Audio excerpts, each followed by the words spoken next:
What's up, YouTube? Welcome back to the channel. The number one rule to attract abundance, stewardship, and why it's the difference maker on your financial journey. You ever wonder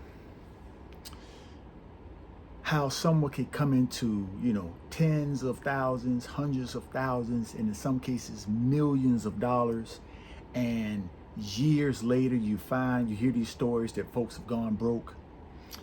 Or do you know a friend, or have you been in a situation where you've had more month at the end of the month than you did money?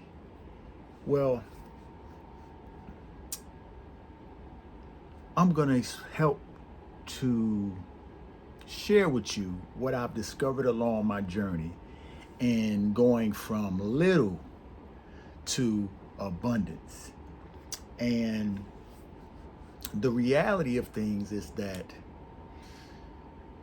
wherever you are in your financial journey, because again, this is a financial channel, we're talking any and all things money, not just the physical money, but what it takes. Who do you have to become? What do you have to do in order to have more than enough when it comes to all things finance? Because again, some folks will tell you, hey, money's not the most important thing. And I agree, it's not. But I've discovered it's right up there with oxygen. What do I mean by that? Try going without money for an extended period of time, the same way you would go without oxygen. Let me know how that works out for you. And keep in mind, it's twofold, that oxygen money comparison, in that if you don't have enough of it, you'll feel like you're suffocating, like you can't breathe. There's another financial emergency. But the irony of it all is oxygen is abundant. No matter how much oxygen you take in, there's always more for anybody else who needs to partake, because we live in an abundant world. Our Creator, God, the purveyor of everything that we've come to know in our human existence, has created a universe of abundance. It is us that have subscribed to a world of lack.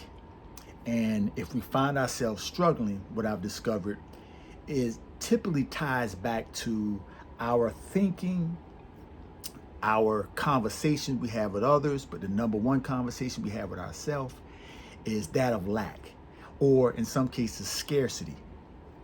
If you don't believe there's enough, then you'll always feel like you're going without, or you're doing without.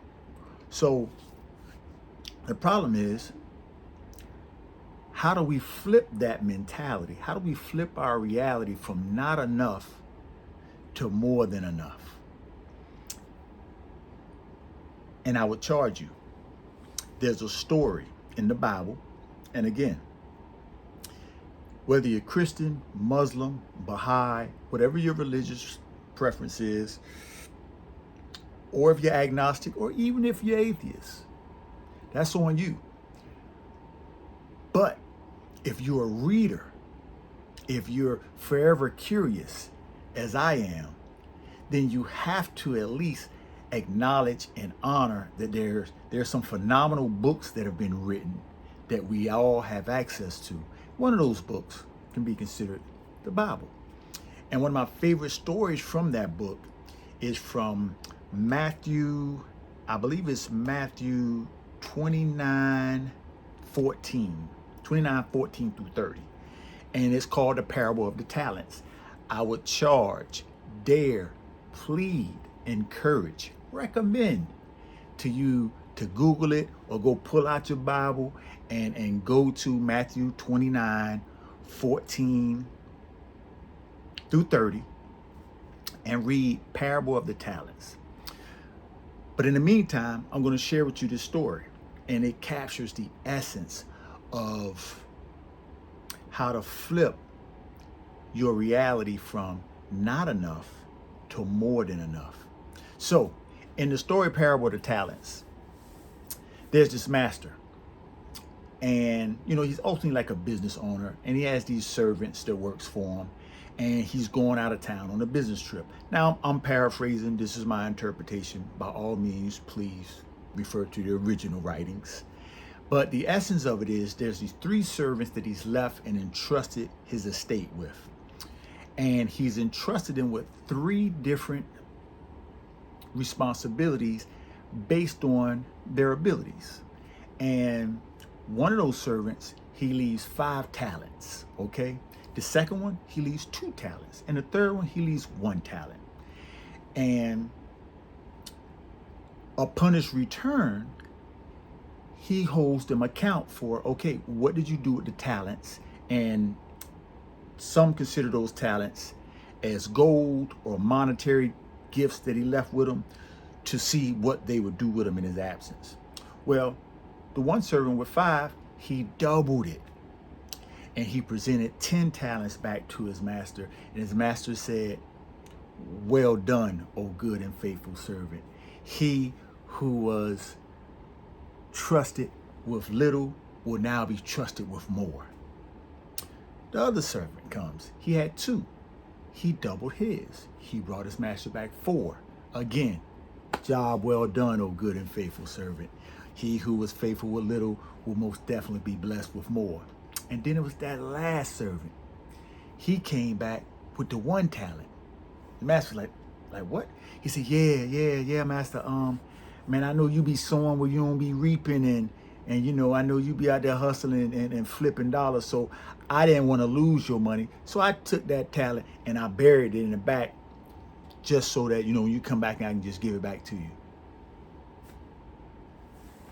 The master looked at the joker and said, what? So he takes the 1 talent from that joker and gives it to the one with 10. And this the part that blew my mind. He then said to him, instead of well done, O good and faithful servant, he says, for you who was not faithful with little, I'm going to take what you have, I'm going to give it to somebody who was trusted and faithful with what they were blessed with, and I'm going to make you their slave. Mind blown. I'm like, oh, what in the world? But if you think about it, now, this is my interpretation, is that we've all, every single one of us has been blessed with some degree of God-given gifts or talents or abilities. Even if they're learned and cultivated, even if they're passion projects or hobbies, there's something that we've been blessed with that we're charged with our purpose here on earth to bring that to fruition and serve our fellow man, all right?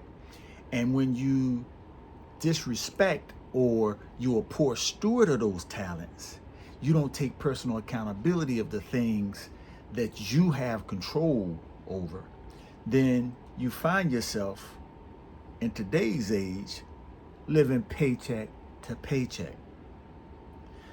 More month than money at the end of the month. Always robbing Paul to pay Peter. Always living off credit and borrowed time. Always wondering to yourself, when am I going to get my break? Well, I'm going to tell you this. You have 2 choices, okay? If nobody will give you a chance, then you have to take that chance for yourself. And that starts by educating yourself, by simply sitting down and deciding who it is you desire to become. You want to become a person, whether you work at McDonald's, Wendy's, you're DoorDash and working at Walmart, some entry-level job that's just paying enough. You have to be the person that's willing to take what little that you have, find a degree of gratitude and appreciation for what you do have, because it's the higher power that has given us the ability to get wealth. And we all start out in different places in this journey, and only you can determine who it is you will become through the hand you've been dealt and the challenges that you faced in order to become a better steward. And all stewardship is simply this. Stewardship is simply taking care and responsibility for something that you've been charged with. And we've all been charged with being good and faithful servants to the blessings we've received. And if you flip your mentality and you think more along the lines of, you know what, this is enough for now. I'm going to take a portion of everything I earn, whether it's $100 a week or $10,000 a week, and I'm going to set it aside for my future self. I'm going to also take a portion and I'm going to invest it in becoming a version of the person I want to be. That's stewardship. That's taking personal accountability for what you've been trusted with. And we've all been trusted with God-given gifts, talents, and abilities to become the best version of ourselves so that we can then help others become the best version of themselves. YouTube, I appreciate y'all tuning in this week. Until next week, I'll talk to y'all soon. Peace. Appreciate y'all.